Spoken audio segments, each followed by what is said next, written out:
Okay, hello everyone. Good morning, good afternoon, good evening. Wherever you're watching this from, this is Usnaikia Kanu from the Dicalo Consulting Group, and today we're going to be talking about building a business from scratch. Yes. And today we have Mr. Aaron, who is an award winning entrepreneur. And he has built multiple businesses and was able to raise them to profitability. He's very, very knowledgeable when it comes to when it comes to assisting entrepreneurs start from the very scratch, as he has done so numerous times. I'm going to invite, in fact, Mr. Aaron was involved in an accident this very morning, and it was like literally a miracle he was able to join us. So, Mr. Aaron, thank you very, very much for coming on. We are very sorry you had to go through that, and thank you very much. Our guests are very, very grateful to you. Yeah, thank you. I mean, I'm always, this is the second time being on this platform, and it's always a Yes. pleasure. Yes, it's always a pleasure being here. And yes, I mean, there was an incident today, but again, thank God we are here and we have to do what we must do. Okay. Okay. So, Mr. Aaron, so I see that you're a finance professional, right? Who moved into being an entrepreneur. So I'm going to ask you again. I think I've asked you this question before in our previous season, but for the sake of guests who are just going to be joining in today, what made you to like switch from being a like finance professional to becoming an entrepreneur? Why the switch? Yeah, I think my answer to this question is always the same. I'm an entrepreneur by birth and a finance professional by training. So I think some people are just born with that mindset because entrepreneurs are basically solution providers. So I think I was born with that forte, with that mindset of always being able to identify a problem and then trying to find a solution for that problem. Sometimes it could be a problem that affects me, or sometimes it could be a problem that affects people around me. And then the entrepreneurship, then also, I mean, once you solve a problem at scale, most at times it becomes something commercial, like people want to pay you for that solution. So, to answer your Yes. question directly, I think I'm an entrepreneur first before being a finance professional. So I got trained in school to be a finance professional, but I was born to be an entrepreneur. Okay, okay. I'm meant to hand over to Miss Favor right now to continue the questions, but I'm just going to ask you one question. One question, right? Do you feel entrepreneurs are born or are entrepreneurs made? No, I think it's a combination of both. It's a combination of both. Entrepreneurs are born and entrepreneurs are made. For me, I think I was born to be an entrepreneur, but it's also actually possible to consciously develop that mindset and to become an entrepreneur. You know, like basically, sometimes some people just are not happy with the direction their Hmm. career is going, or Okay. they could be working in a particular field and then they identify a problem in that field and then they decide to step out of the corporate world and rather focus on solving that problem for businesses and individuals in that sector. So I think it's a combination of both. You can actually study and develop that mindset of becoming an entrepreneur and still be super successful. On the other hand, some people are just born with that innate ability to be entrepreneurs, and if you can harness that skill set, then of course you will end up excelling because you are born to be that exactly. Yes, that makes sense. That makes sense actually. So Miss Eva said that she was having some network issues, so I'm just going to continue our conversation. I'm really enjoying it. So you've shared a bit of how you started your entrepreneur journey, right? You've shared how you started, and but what was there like an moment for you, like a they call it Rema, right? Was it like a Rema moment for you where you knew that, oh, I'm just going to leave my job and start entrepreneurship? Or was there, I don't know, was it like an, because for many persons it seems as if they like, I don't know, but from what I read of some persons, right, who made the switch from being a professional to being an entrepreneur, right?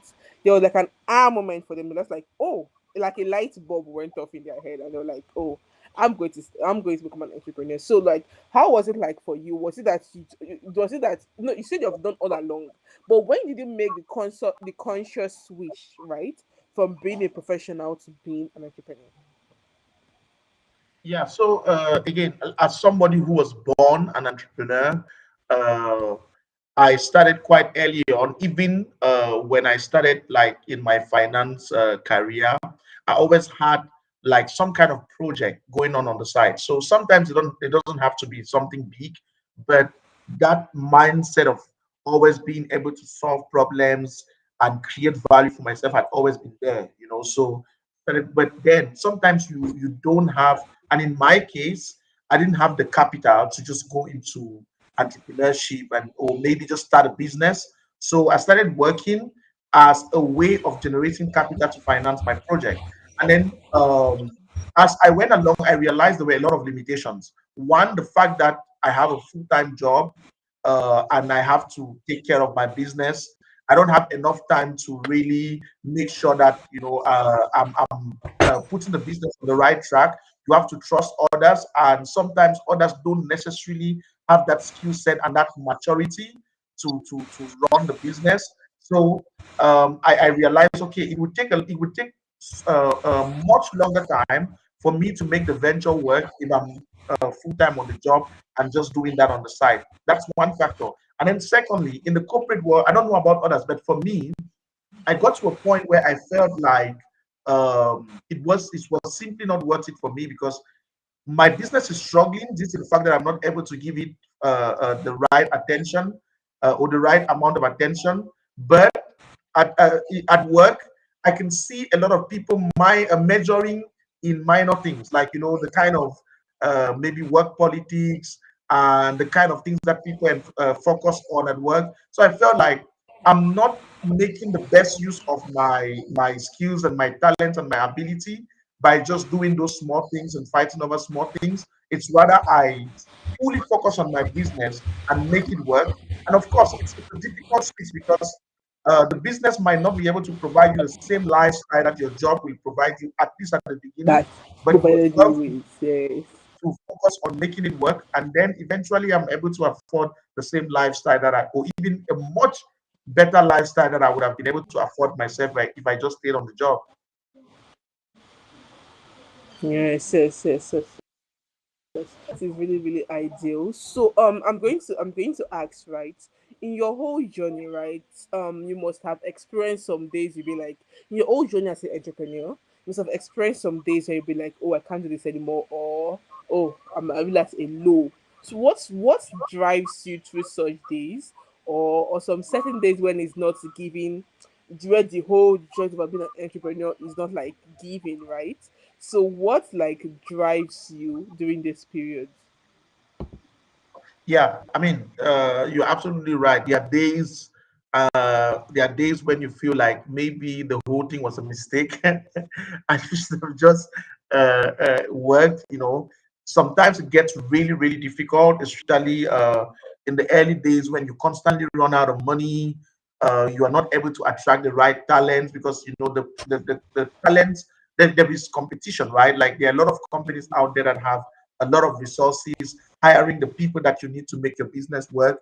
So, and then there are just so many other external challenges that you simply don't have any kind of control over, right? So, yes, I do admit to begin with that there are days that you feel down, but what gets you through, just to answer your question, what gets you through is the passion.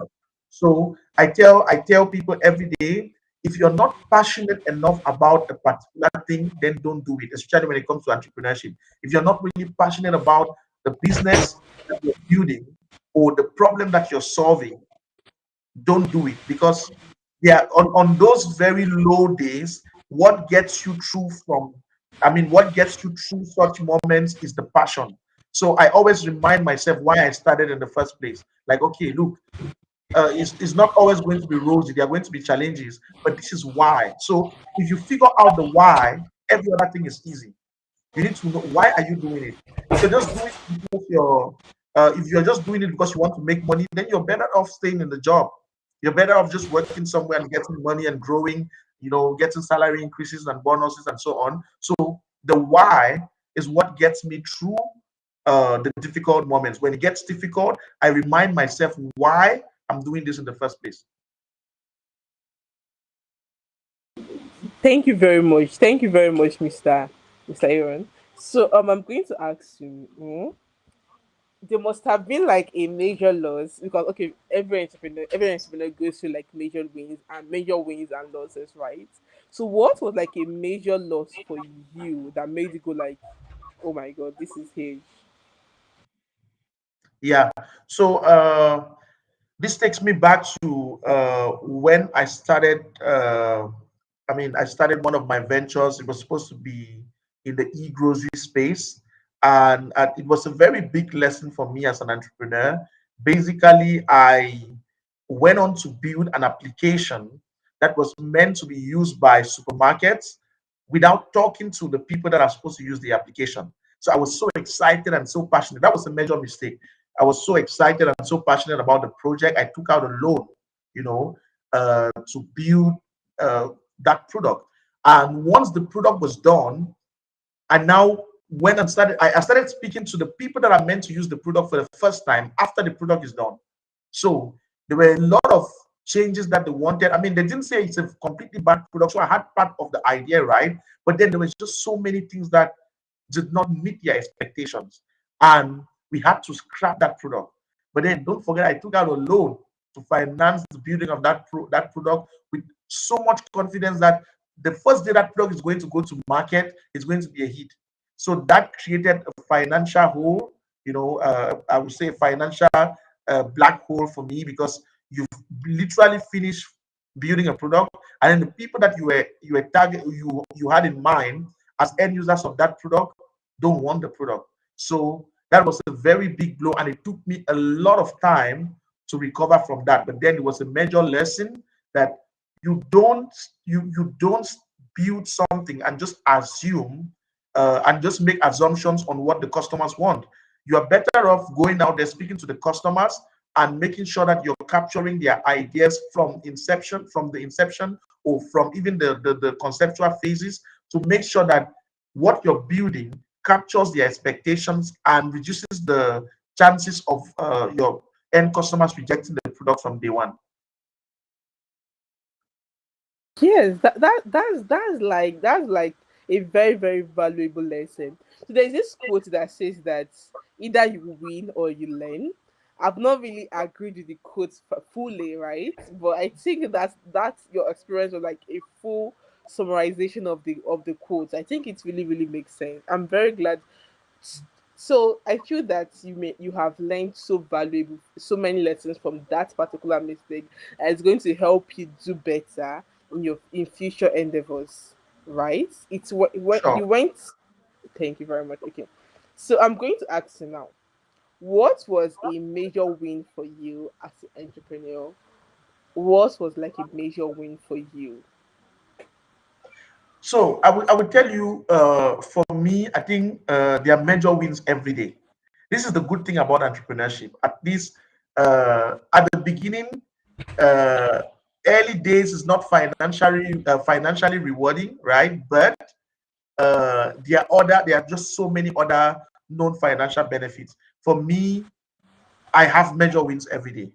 Whatever the definition of major wins, a major win is. I will give you an example. We could be struggling with a particular product feature that is not working, and then maybe we just finally come up with a solution and there's a breakthrough and users are happy. That's a major win.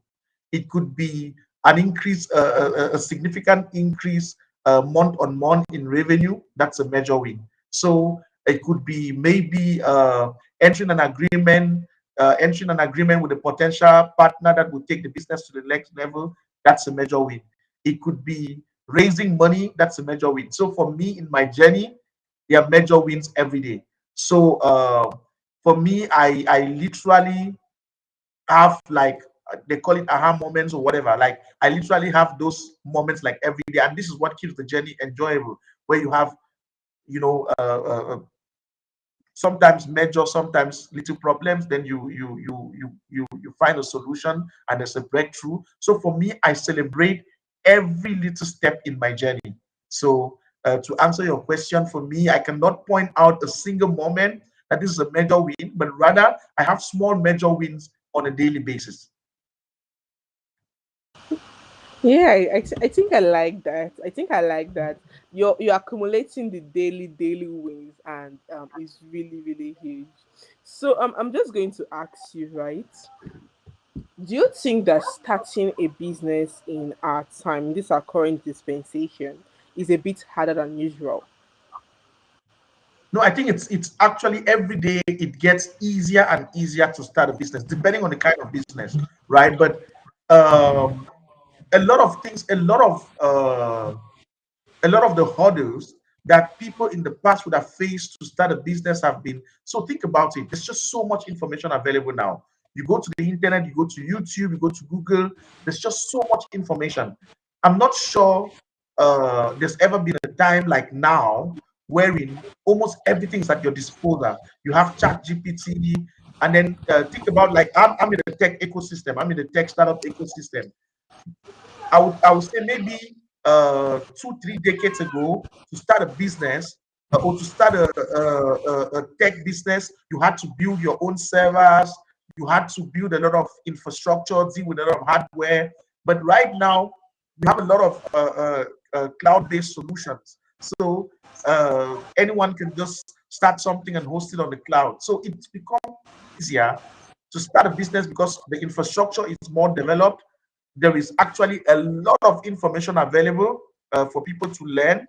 And then there is also the ease of connections. Like you could literally go to LinkedIn, go to Facebook, even Instagram. Like there's just so many ways, and there are so many platforms now where you can even find co-founders, find partners, find investors. So I think it's getting easier to start a business. What I think the challenge is scaling a business.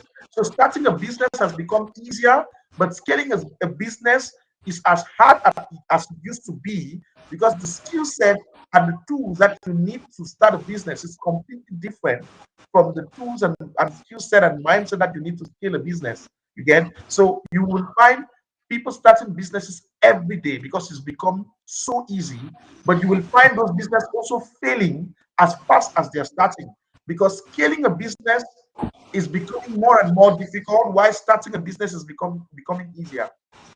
Wow, wow, wow. That's a very, very unique business. So you starting a business is easier right now, but scaling the business to become profitable in the long to become widely profitable is harder than usual. Hmm. I'm going to ask you, why do you think what are the challenges when it comes to scaling the business? Okay, so when it's becoming so easy to start a business, the barrier to entry is becoming easier. It means that there's just so many alternatives that customers can choose from, good and bad alternatives. So the competition, and then also don't forget that the advancement in technology, the improvement in infrastructure also means that it's super easier for customers to also find alternatives. Maybe if you're trying to solve a problem, it's easier for a customer to just go on online and search and see, is there any other person solving that problem? And it's also becoming easier for companies to serve customers across the globe, especially companies operating online. You get, so customers have a lot of alternatives, and if you are not really doing well, you might get a few customers on day one, but soon enough, those customers will find better alternatives. And if you're running a business wherein you're not constantly generating revenue, you don't have cash flow, you will eventually die. So most business, as it's becoming easier, like I said, people just start businesses. You get a few, maybe you get a few friends, relatives, and so on. You get a few customers, but those customers, the churn rate is very high. Those customers easily abandon the product or the platform or whatever service, because it's also becoming easier for them to find alternative. The switching cost is lower and lower and lower. So that means as a business, for you to survive sustainably, you have to be able to perform better than your competitors, right? And if you're not able to do that, you're easily squeezed out of the marketplace. And that's why you see most businesses start within few months, maybe a year, and they're gone, including even those that raise money. Because scaling a business, like I said, Yes. it's a completely different mindset. Like I'm literally at the point. I mean, I can tell you this with confidence because I've gone through starting a business. I've started a couple of times, and now I'm at a stage where I'm scaling a business. So I realize that the kind of problems that we used to deal with when we just started is completely different Yes. from the kind of problems and even the scale and the magnitude of the problems that we are dealing with now that we are scaling a business. So it's a complete different ball game. Starting is easier, scaling is harder. Wow. Wow. Wow. That is very very unique. That's very very unique. I'm just going to ask you this question. I'm going to ask you this question. Do you feel that okay? What makes businesses that are able to scale up now? What makes them unique from the businesses who are not able to scale up? Okay, to be honest, I would not tell you that there is one correct answer to that, but I would tell you what I think, and something that I personally believe in and we practice at Switcher. Um, you have to be hyper focused on your customers, like hyper focused on your customers. I know it might not sound correct, like okay, you have to consider investors, you have to consider this and that, but for me, I'm focusing a lot on my customers, right? If I have 10 people that use my product or my service that keep coming back, like they consistently use it and they keep coming back, I'm better off focusing and making sure that those 10 people are happy enough to bring in another 10 people. And then those 10 people come in, and I have now 20 people, and it keeps, I scale like sustainably. It's called green growth. Like I keep growing sustainably rather than what you see when startups, especially like tech startups, when they raise money, they will spray a lot of money on marketing, massive PR. And then you have a million users in today, and 999,000 or maybe 99% of those users out the next day. You get?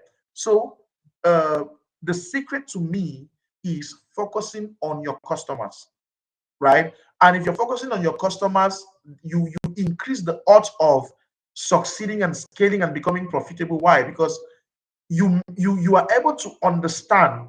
Because I will tell you something: customers' needs don't stay the same. And this is what I've experienced. Like the things that customers want from you today might be different from what they want from you tomorrow. And if you're not focused on them, you might feel like, when I started, this is what my customers expected of me, and you keep trying to push that to them, and they will just leave. So focusing on the customer means trying to understand what their needs are today, how those needs are changing, and then adapting your business to change in line with those needs. And when you do that, you keep your customers. I tell my colleagues all the time that the most important investor is the customer, because the customer will invest in your business every day and they don't take equity. You get? So at Switcher, we are hyper focused on the customers, and this is what makes the difference. Like a lot of the customers that, I mean, a lot of our users that started like with us from day one, some of them have direct access to me even now. I see and a customer will WhatsApp me like, okay, this is happening, or there's this delay, and I'm always happy, to like respond, step in, and make sure that things are sorted. And that also gives me access to information that other CEOs might normally not have. I know it's not scalable, but I'm happy to do it when I'm able to do it because I get direct insight. Sometimes I jump on a call.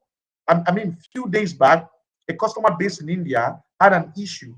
We deployed a new version of the app, and this customer, there was some particular feature that wasn't working, and it was very hard for customer service to really find the issue. And when I got involved as well, I really couldn't understand. And I requested for a call. He accepted. I got on a call with him and the CTO. So imagine you, the customer, and then you're on a call with the CEO and the CTO. You will feel like you're a king. You will feel like, we prioritize you. And we were able to identify the issue and we fixed it.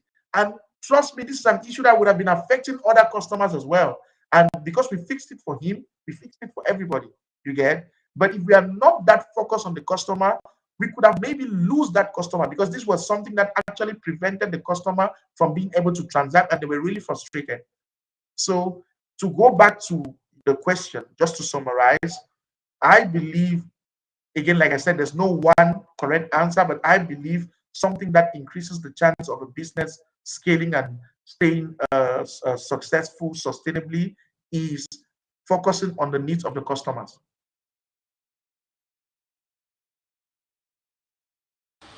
Thank you very much, Mr. Ewan. That was like very, very insightful. And I think it's quite different from most of all the BS advices we are seeing these days. Get the right tools, get the right things.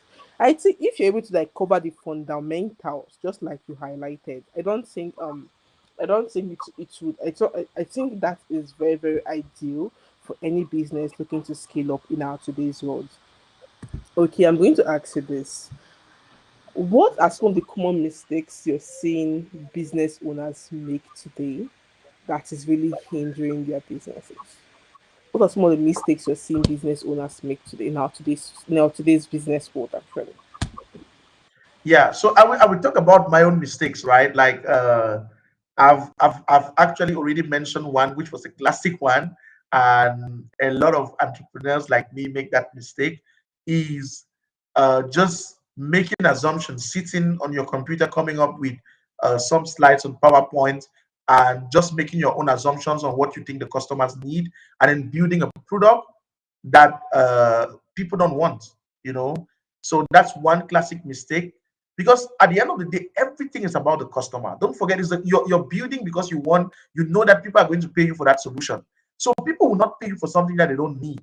So a major mistake that most businesses make is, or most entrepreneurs, especially those that are starting off, make, is building something that people don't want.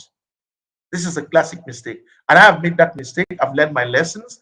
And now I understand, if you're building for drivers, you need to speak to drivers. If you're building for nurses, you need to speak to nurses. If you're building for teachers, you need to speak to teachers. Because if you miss that first step, you increase the odds of building something that the end customer doesn't want.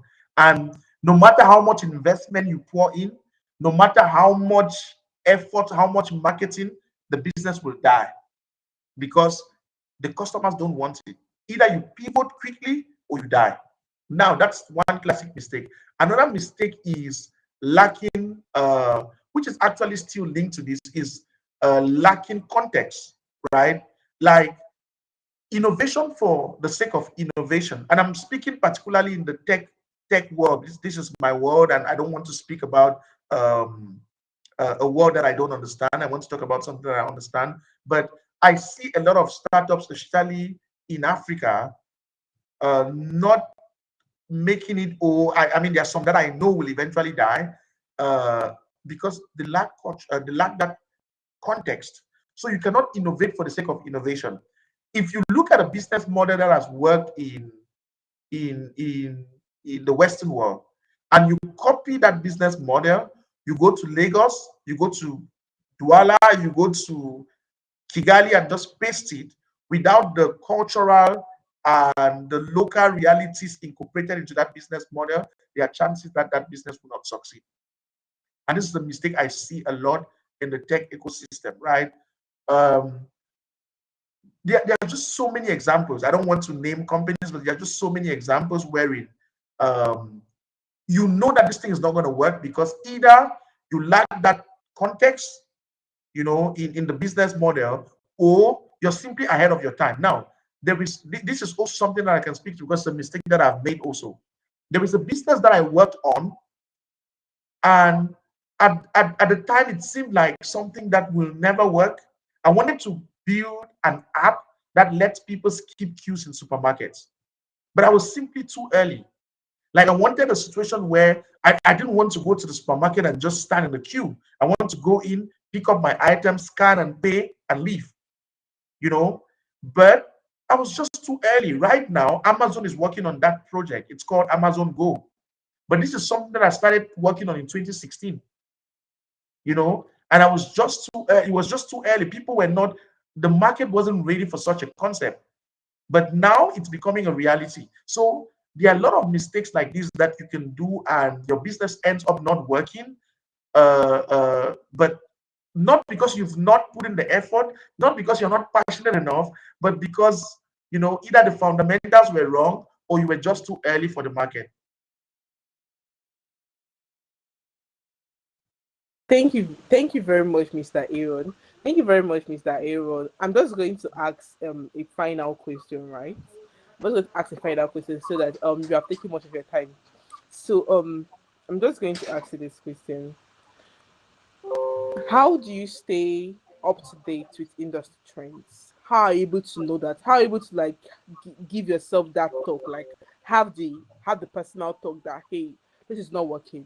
What can we do to innovate this? How do you do things like this? How are you able to stay like up to date, and what are the tools or the go-to resources that really helps you in analyzing your current state in business?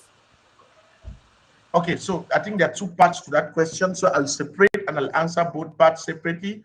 The first part is staying up to date with trends. I think just like I mentioned, life is becoming a lot easier for entrepreneurs, but I mean for everybody, but for entrepreneurs especially because information is just too available right now. So you just need to, like for me, what I do is I subscribe to newsletters. I follow platforms and blogs and news sites that cover everything tech, because that's the ecosystem I belong to. And that way, whatever is happening in the market, I mean, even on LinkedIn, I follow a lot of relevant pages in my ecosystem. I'm subscribed to even the Dicalo newsletter, Dicalo Consulting newsletter. So from all of these different sources, I stay updated with what is happening in my ecosystem, right? So if there is maybe a business raising funds or some kind of innovation, I stay updated. Also, I attend trade shows.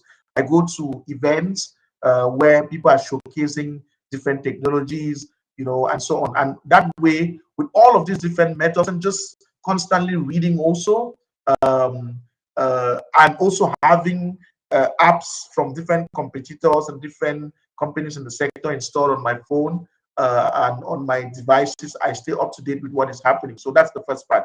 Now, the second part is about how do you know if something is working or not? See, you can lie to people, you can lie to yourself, but you cannot lie to yourself for long.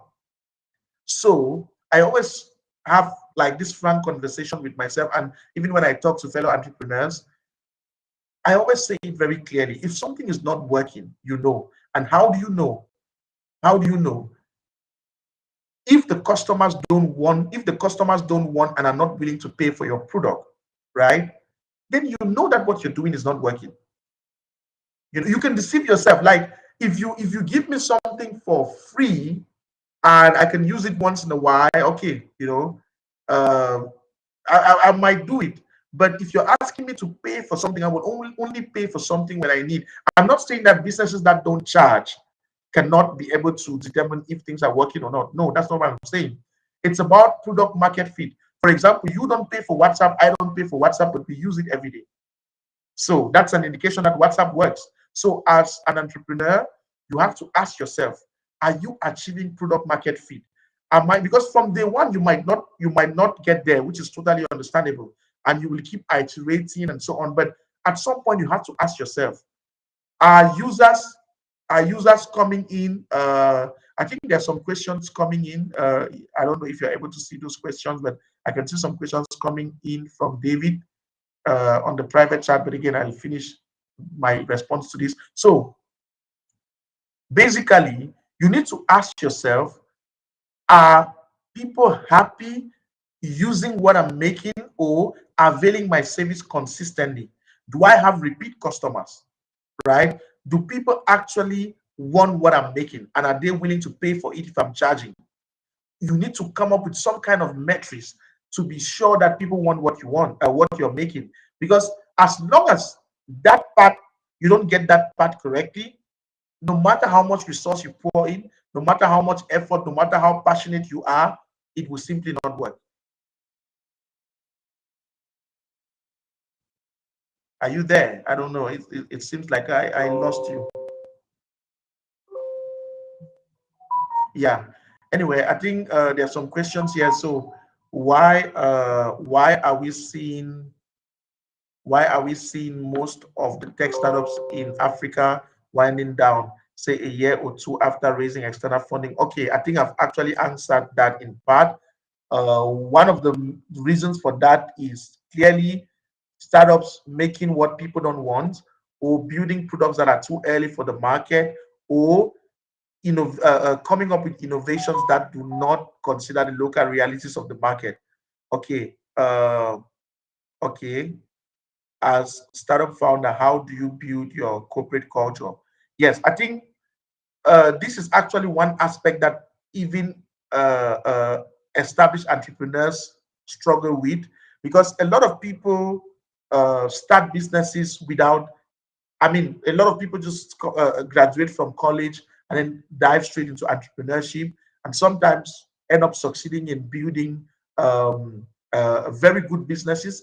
However, they lack that corporate experience. It's, I think working is actually good because it gives you that insight into how companies are run. Because now there is just more than building a product, just more than understanding the customer's needs and building a product to address that need. Now, there are other aspects that come into play, such as, for example, people management, being able to sell a vision to people, motivate them to want to build and stay and work with you in good and bad times to bring the vision to, I mean, to make the vision a reality. So at the end of the day, a lot of people struggle with that, either because they've not been experienced enough, because these are not things that you must learn from the corporate world or from school. If you are on it long enough, you start making, I mean, you make your mistakes, but you start learning from those mistakes and then you get better. But if you've actually worked in the corporate world, it's an advantage, because now in the corporate world you're probably managed by someone. You see how the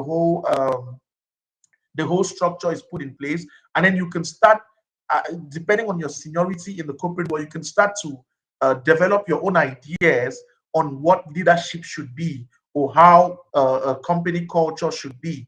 For me, speaking from my experience, in my previous role, I learned a lot about company culture, because, I mean, I've worked before becoming an entrepreneur. I've worked across different industries. I've worked across different companies, from NGOs to financial institutions. I mean, to yeah, not financial institutions, but we were working closely with financial institutions. I've worked in a consulting firm. I've worked in, across different sectors, and I mean, I learned a lot about what a good company culture should look like, and I also learned a lot of things that it shouldn't be like. So that equipped me and informed me on the kind of leadership style that I want to adopt in my own business. So um, what for me, I maintain a very open leadership style. I want people to, for me, work is not supposed to be where people, something that people just do because they want to get money at the end of the month. It should be something that people enjoy. So first thing is, I try to get hiring right, making sure that the right people are hired for the right roles, and if their expectations are changing, I'm also, keen enough to identify that, and then try to and try to maybe move them to where they can be happier, or they can be more productive. Because if people are more productive, they're happier. So I maintain a very open leadership structure, and I try to get hiring right. I try to make sure that the working environment is conducive, and that people are happy coming into work. People are happy to deliver, and if there are challenges, we want to be open about those challenges. We want to discuss those challenges and jointly find solutions. And most importantly, I think it helps to be very transparent and to communicate clearly, with everyone, making sure that people have access to the information that they need at any point in time, and that people understand the direction the company is taking, what challenges the company is facing, and what the leadership is doing. When you do that, people tend to trust you, and they tend to want to work with you for long. I think there's another question. What do you think some of the best lessons that startup founders should learn from this session? I think one, as startup founders, we should understand that we are not building for us, we are building for customers, and it helps to understand what those customers need today, and then understand how those customers needs are changing, and then make sure that you are adopting or you're adapting your product or your offering to meet those evolving needs of customers. If you're not changing as the market is changing and the customers' expectations are changing, then for sure you're heading to a disastrous end, or you're going to die eventually. Then there's another question. What lessons should startup founders take? Okay, I think that's the question I just answered. It's very important. Understand what your customers' needs are. Make sure that you're building and meeting those needs. And as those needs are changing, you're also adapting to those changes. And if you do that, then you are, you're good when it comes to the customer side of things. And then we spoke about company culture. Also try to also endeavor to understand the organization, understand the people that you work with, get hiring right, make sure you're putting the right people in the right roles. If people are struggling, you need to try and understand where the issue is. Maybe the hiring was not right in the first place, or maybe people are not in the right roles. You can make, if you can anticipate these problems, you can solve them on time and you can prevent people from leaving, and you can also make sure that the organization as a whole is productive by having the right people in the right role. And then most importantly, it's you need to be able to communicate transparently within the team so that people know, people buy into the vision. Don't it doesn't make sense, Charlie, from as a startup to have people on board who are just there to earn money. Those people can survive in the corporate. Those people might not impact the company a lot when it's a lot bigger, but when you're small, you need a team of very passionate people who buy into the vision and can be with you through good and tough times. And most importantly, please do not do it if you're not passionate enough. If you are just looking at earning money, if you think that entrepreneurship is where you come in and you get a lot of money, forget about the media. They make it sound so glamorous. If you're just looking to make a lot of money, you're better off maybe just getting a high paid job, because it gets tough. You need to be passionate enough so that you can go through those tough days. I'm not sure if there's any other question. Otherwise, I think, yeah, that's it from me.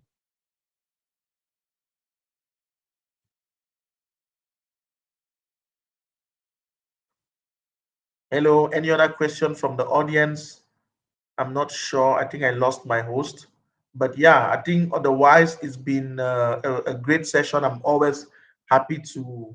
This is the second time on this platform, and I'm happy to come again at some time in the future. I'm always happy to share my experience and to learn, and I hope that anyone, I hope that anyone who participated or anyone who will watch this even later on can learn a thing or two. And yeah, please do check out Switcher. Switcher, I'm the co-founder and CEO of Switcher, which is an e-wallet app. We are working to help financially include or bank the unbanked across emerging market countries. So check out Switcher on Google Play and App Store. And yeah, I'm always happy to have a chat. If you have any ideas or suggestions on how we can do better, if you're a fellow entrepreneur just wants to bounce ideas across the board, I'm always happy. You can check me out on LinkedIn as well. Thank you. Bye bye.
Can you hear me?